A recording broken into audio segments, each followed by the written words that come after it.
Bonjour Michel Adam, bienvenue au Salon du Livre du Printemps des Fragilités. Donc tu as eu 40 ans de carrière auprès des enfants délinquants à l'éducation non surveillée, donc en région parisienne. Est-ce que tu peux nous décrire le parcours de vie de ces adolescents qu'on appelle les enfants en justice ? Alors, ce sont d'abord des parcours de vie qui se présentent comme étant généralement normaux, mais avec un cumul de difficultés au niveau du fonctionnement familial ou parental. Et puis arrive très rapidement l'échec scolaire et puis une sorte de stigmatisation des comportements qui font que s'ils ont des difficultés à trouver leur place dans une société équilibrée, et ils vont essayer de la trouver dans la société marginale. On a beaucoup apprécié ton livre qui raconte toute ta carrière et puis l'histoire de ces jeunes.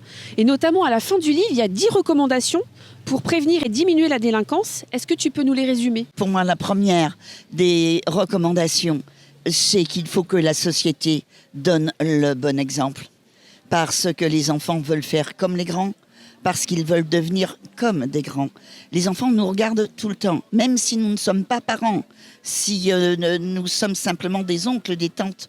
Les enfants sont en observation de nos propos et de nos comportements, et nous sommes les premiers responsables de la prévention de la délinquance. Tous. Et les fragilités par rapport à ces enfants, ça t'évoque quoi ? Pour moi, ce que je me dis, et c'est d'autant plus fort dans l'observation que je fais aujourd'hui de votre organisation, il faudrait organiser un cercle autour des fragilités. Il faut faire une ronde. Il y a une vieille chanson qui m'est revenue cet après-midi. C'est une chanson des compagnons de la chanson. Si tous les gars du monde voulaient se donner la main, on formerait une ronde et le bonheur serait pour demain.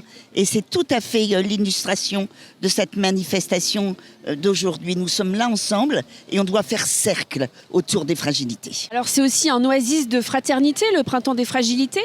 On a besoin de quelles valeurs fondamentales aujourd'hui ? C'est l'écoute et le regard sur l'autre. Je pense que c'est très important et une humilité sur soi-même et en se reconnaissant soi-même en fragilité, car nous avons tous des fragilités.